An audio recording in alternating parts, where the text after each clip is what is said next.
Alright, in this Tai Chi class, we finished up the form that we have been working on for the last 2 weeks. This last bit was much shorter than the first 2 pieces, so we did most of the form in the previous 2 classes and only had to wrap it up with a shorter end bit in this class. I will do my best to show you this part. So the last piece ended here with the kick. The last piece goes like this.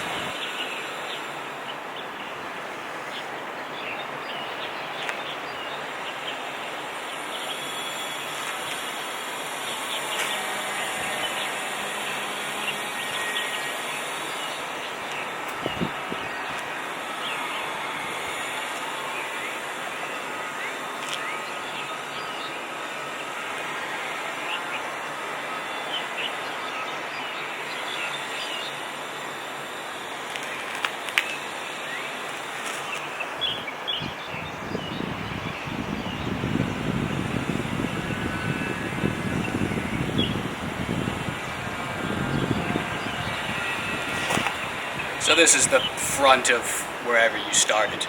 Cameras to the side of where you would have started. So this is a form I asked in class, and it is the Yang style Tai Chi 28 form because it has 28 moves. Naming is very literal, I guess. We've now gone through the whole thing, and I've found all of the things that I'm bad at so far in the form.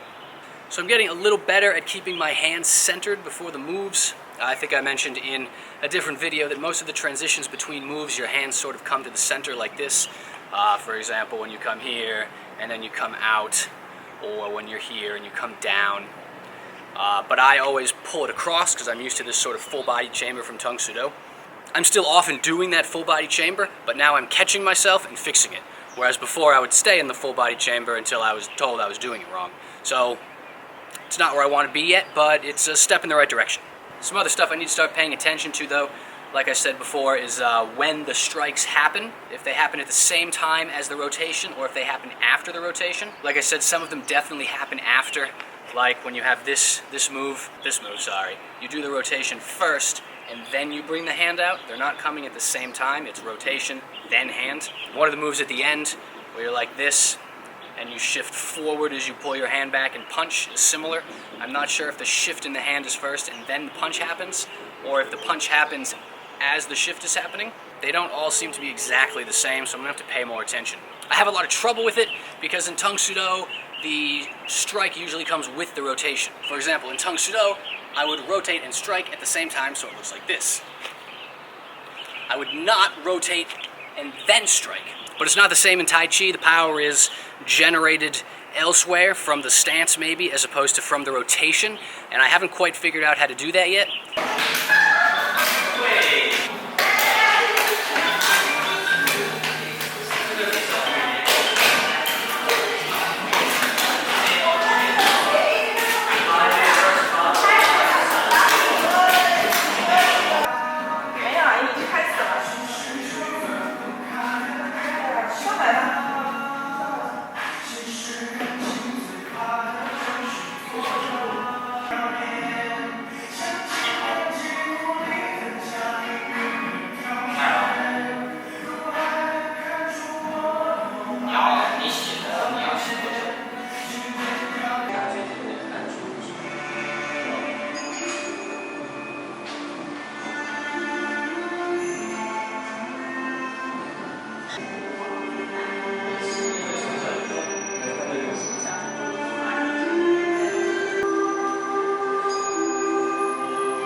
Part of the warm-up for this class was Jianzi, I think it's called, which is sort of like the Chinese equivalent of hacky sack. Instead of a ball, it's like a round disc with some feathers coming out of the top. But you kick it the same way that you kick a hacky sack. I really liked that as part of the warm-up. I played a ton of hacky sack as a kid. I think it's really fun. I wouldn't be opposed to doing that for lots of warm-ups. This was a rough Tai Chi class, I'm not gonna lie. So we added some more form. Last class, I kind of thought we'd finished it. The last move that we did in that class looked like an ending. But the moves we did in this class seem to come from that ending. I'm not sure if we're just doing them together for consistency, or if the form actually didn't end and this is the next part of it, or if this is part of a different form, maybe a longer form, the beginning of which is just the shorter form. I'm not sure, but we did some more form stuff in this class. And it looked like this. I had a little trouble with the beginning, so I apologize if it's not quite right.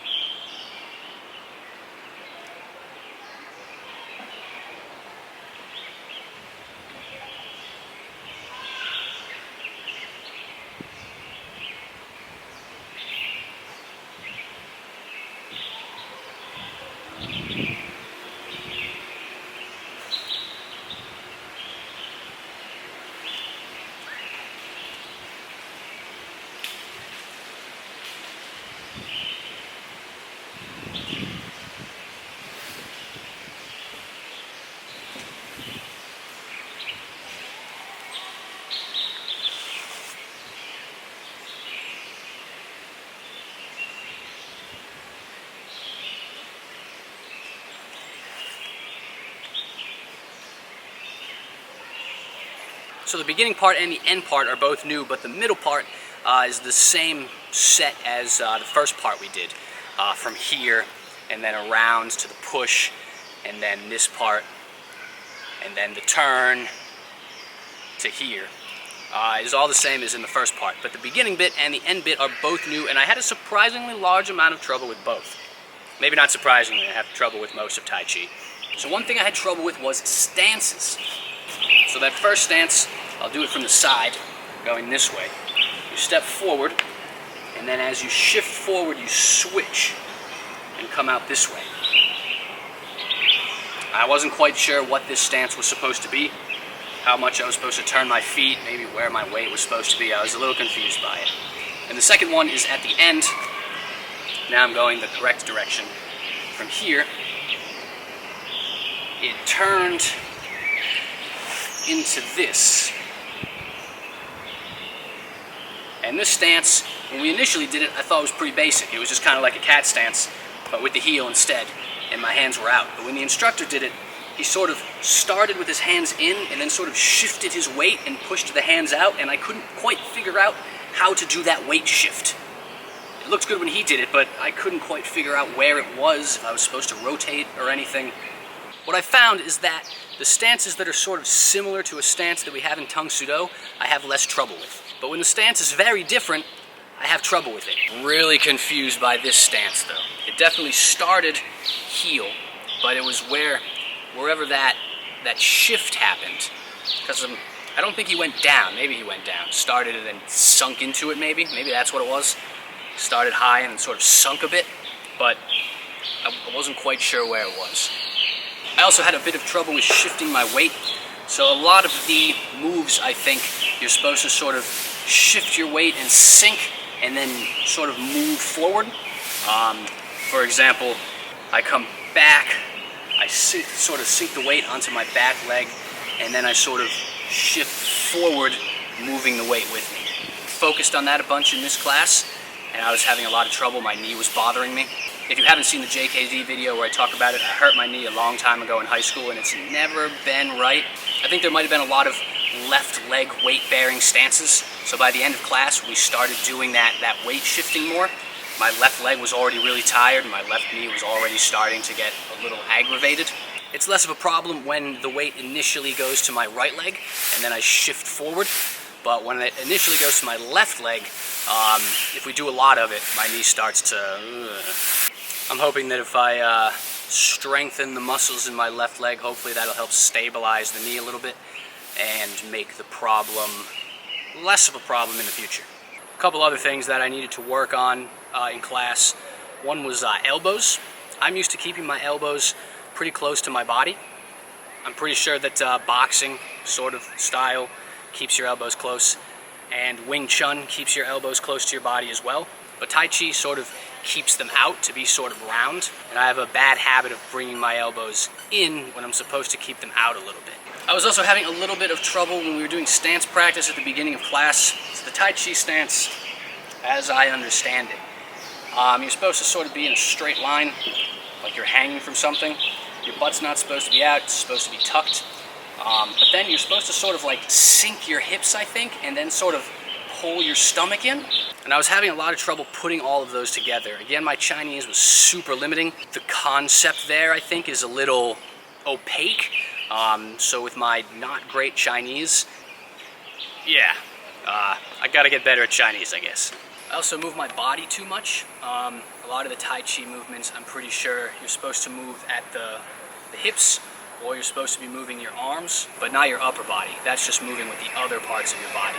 I must be moving it separately or moving it with my arms instead of my hips or something, because the instructor told me that I needed to keep it more steady. So assuming the camera is like the front of the room, here's what it would look like. Like this.